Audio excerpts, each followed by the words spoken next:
Episode 91, The Destined Trader. I hope y'all enjoyed my video yesterday on a typical trading pattern called the Three Black Crows. It's a interesting pattern, you know. I find that pattern tends to come after a move, though, you know. I mean, I won't go into detail about it, but in due time, those three big red candles I was showing on that video yesterday, they'll be recovered. They'll be taken back, and everybody who is shorting them lows will have lost their money. You know, because they keep their trades open for so long because they keep seeing a number go up and up, and they just think it's going to go up and up forever, and they never close it when you're up.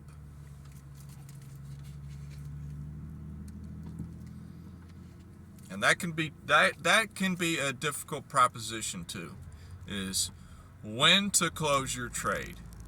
And that might be the subject for today, on when to close your trade.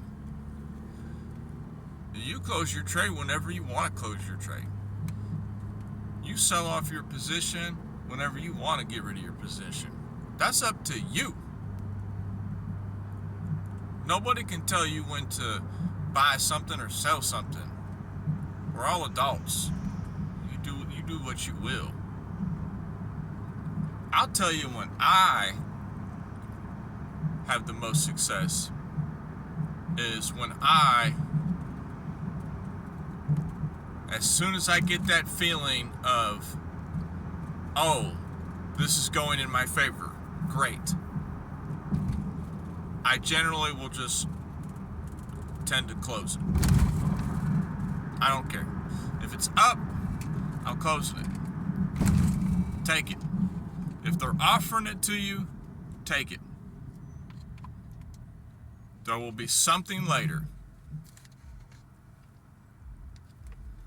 There will be something later.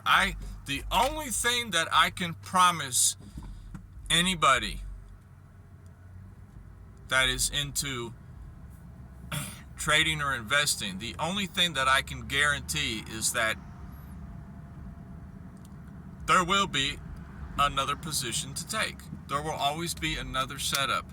So long as the markets are open, there will always be another setup.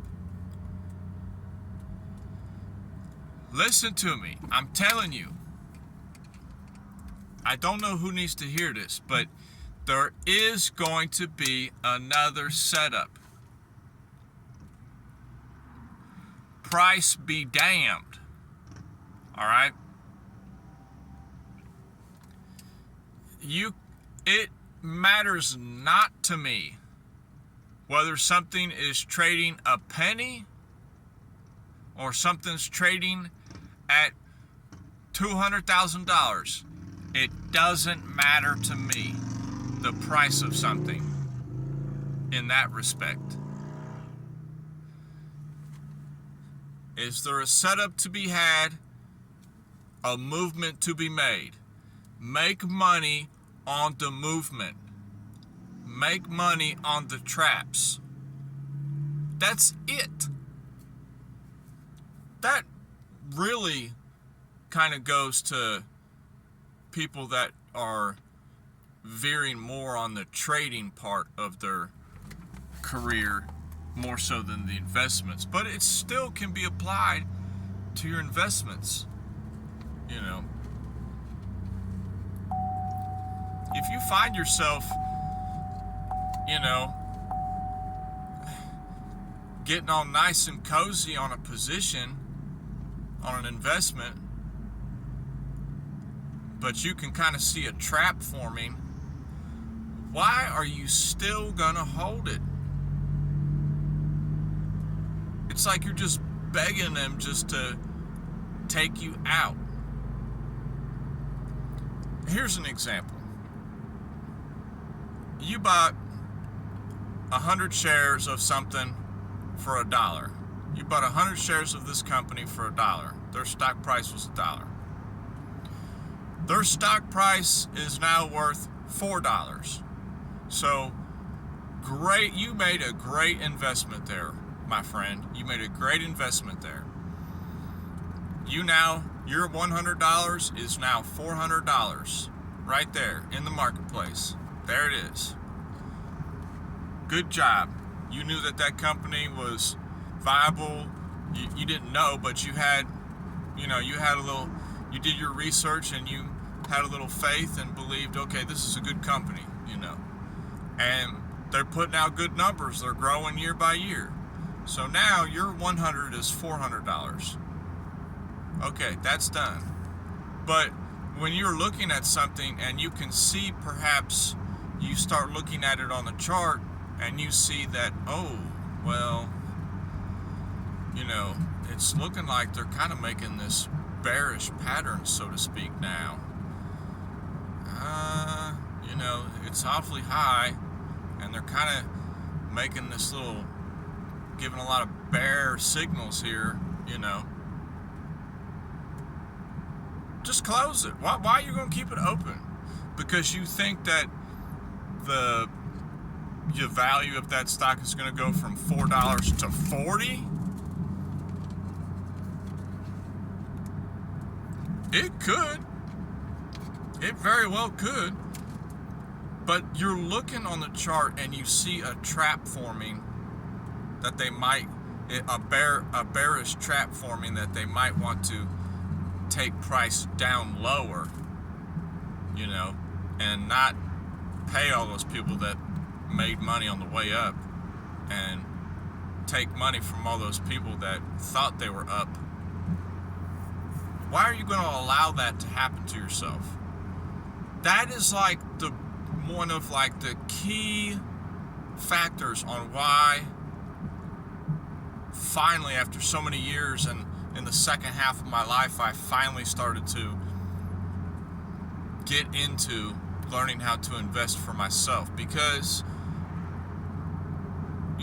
why are you just going to keep that same thing forever? Just hold it forever.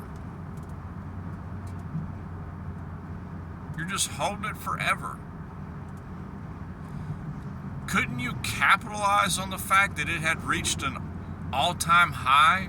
Isn't that the time to sell your position? Let it cool off a little bit. And if you want to buy back in, you have more capital now. Buy back in.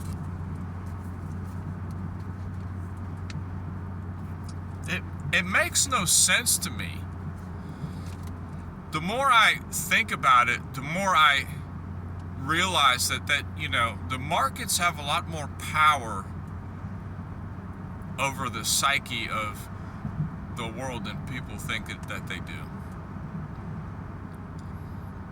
Because nobody ever thinks about those kind of things. General population only thinks, okay, I'm going to buy this and I'm going to hold it till I'm 65, and then boom, I'll sell it off. It'll be 50 times, 100 times bigger than it was when I bought it. You don't know that.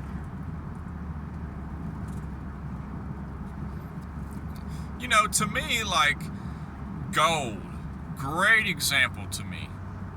Gold is a great example to me. I say it now. Right now, gold, what is it, like $2,300, $2,400? But for the past many years, it's just been ranging between $1,400 and $2,000, just up and down, up and down. This is just off the top of my head. I haven't looked at gold in a while, but that'd be a good thing to go look at the gold chart today if I have time. But it's just past many years, it's just been ranging between $1,400 and $2,000 some. Well, every time you keep investing into gold, and buying gold, buying gold, buying gold. When are you going to sell?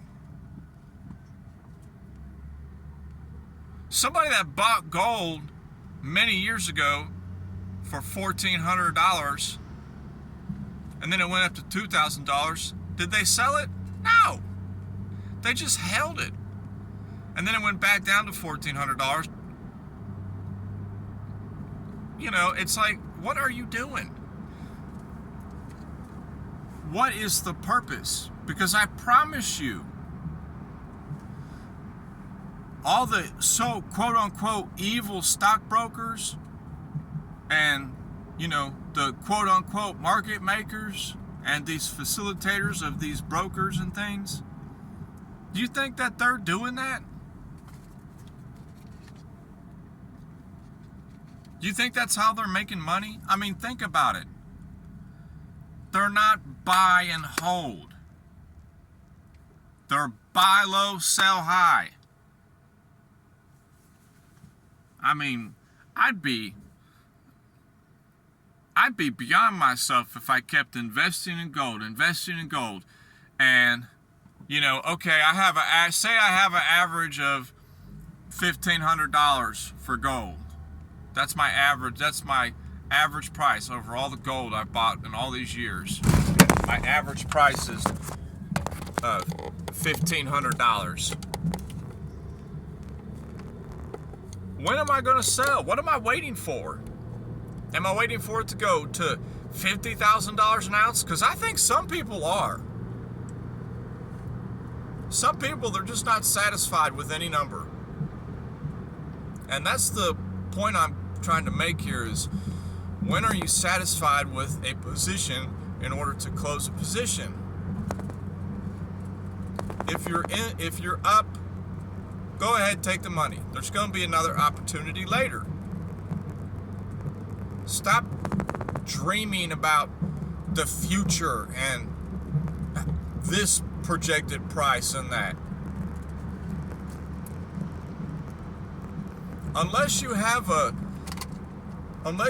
done some analysis and have come to the conclusion that there's a high probability that it's going to get to this certain point and that you'll sell at this certain point, why are you holding it? What are you holding it for? I don't know. That's just me thinking, you know, all the money I've invested in the markets, you know, through a job and stuff. You really think that, you know, your broker was, your 401k broker was looking out for you? You know, they saw something was really high that you had a lot of and you were up in the money. Did they sell it for you and then look for another opportunity? No, they just held it. They held it and the price went all the way back down a few years later to right where you had bought it from. It's like, really, bruh?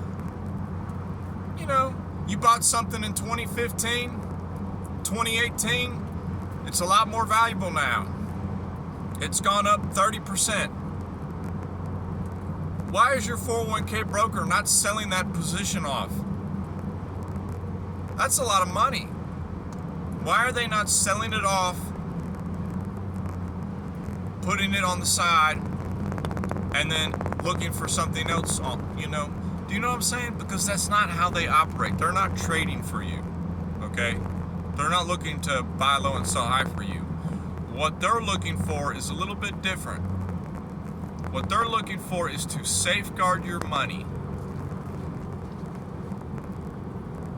That's why the majority of everything they put their money into is low risk. So they can continually send out statements saying you went up 0.1%. You're up your account went up 2% this year. Your account dropped 0.2% this year. Your account went up 5% this year. You know, those aren't scary numbers. So in order to make you feel safe, you're going to continue to funnel your hard-earned money to them so that they can make the commission off of it. Are they personally doing that? No, I promise you they're not. They're buying low and selling high. That's just me. If I had a bunch of gold right now, say I had bought gold at $1,000 and now it's $2,000, I'm selling all of it. If it goes up to $3,000, so what? I didn't know that. Nobody knew that. Nobody knew that was coming. Nobody knew. Nobody knows what's going to happen.